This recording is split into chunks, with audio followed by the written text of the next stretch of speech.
čia yra Maigeris, aš gyvenu Marmalynėj su savo šeima, tai yra 4 žmonės. Čia dar gyvena pilna įvairiausių žvėrių ir mūsų šuo Vėtra. Aš esu labai padūkęs. Mano galvoj knibžda tiek daug minčių. O žinot kodėl? Nes aš skaitau labai daug įvairių knygų.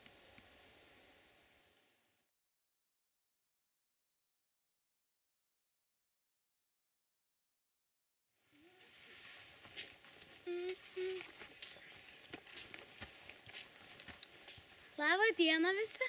Šiandien aš papasakosiu apie šitą nuostabią knygą, kurią parašė Linas Kivelaitis, išleido Tyto Alba Kortagai. Slaptoji princo Eduardo užduotis. Ar įsivaizduotumėt, kas įvyktų, jeigu taptumėt mažu moliksų skruzdėlėlė?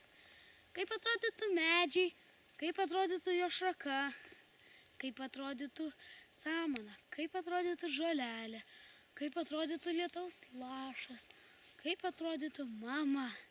O taip vieną kartą įvyko berniukui Nojui.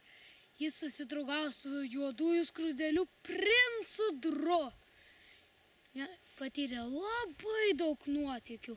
Ir linksmų, ir baisių, ir pavojingų.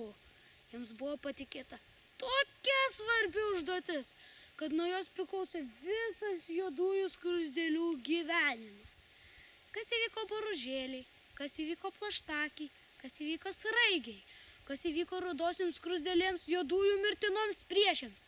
Daugiau nenoriu pasakot, viską perskaitysite šitoj nuostabioj knygoj.